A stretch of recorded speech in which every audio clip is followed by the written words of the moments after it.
వివిధ పార్టీ కార్యకర్తలు, నాయకులు, ఈ గ్రామ సభకి విచ్చేసినటువంటి ప్రతి ఒక్కరికి నా నమస్కారములు. ఒక ట్యాక్సులు పెరిగితే అనే ఒక భయం తప్ప ప్రతి విషయంలోనూ మున్సిపాలిటీ అనేది డెవలప్మెంట్ కార్యక్రమం. కాబట్టి మున్సిపాలిటీ కావాలని ఎక్కువ శాతం కోరుకుందాం. నేను కోరుకుంటున్నాను. అందులో భాగంగా ఒకటేంటంటే, సరే ఇప్పుడు గ్రామ పంచాయతీ తరఫున ఈ కల్లూరు మండలంలో ఏదో బస్ స్టాండ్ ఆదరిపోయింది, ఉన్నది తీశారు, ఇక్కడ పెట్టాలి అక్కడ పెట్టాలనేది సమస్య. అది కాదు అసలు.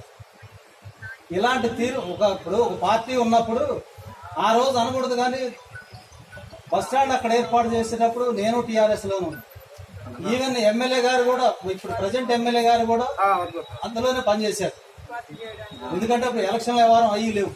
దాని గురించి కొట్టుకోవడం కాదు సమస్య. ఉన్న బస్ స్టాండ్ డెవలప్ చేయడానికి ఎందుకు ముందుకు రాలేదనేది క్వశ్చన్. దానికి కారణం ఏంటంటే, ఒక ఎంఆర్ఓ ఆఫీస్ ఉంది, అక్కడ ఎండిఓ ఆఫీస్ ఉంది, పశువుల హాస్పిటల్ ఉంది, జూనియర్ కాలేజ్ ఉంది, హై స్కూల్ ఉంది, గవర్నమెంట్ ప్రభుత్వ ఆసుపత్రి ఉంది, కరెంట్ ఆఫీస్ ఉంది, వెలుగు ఆఫీస్ ఉంది, అగ్రికల్చర్ ఆఫీస్ ఉంది. ఇన్ని రకాల ఆఫీసులు ఒక చోట పెట్టుకొని అక్కడ డెవలప్ చేయకపోవడానికి ఎందుకు అభ్యంతరం జరిగిందో తెలియదు. సరే, జరిగింది ఏదో జరిగింది. ఇప్పటికైనా ఏదైనా అవకాశం ఉంటే అక్కడ కూడా ఇన్ని రకాల ఆఫీసులు ఉన్నాయి కాబట్టి దాన్ని కూడా అభివృద్ధి చేయాలని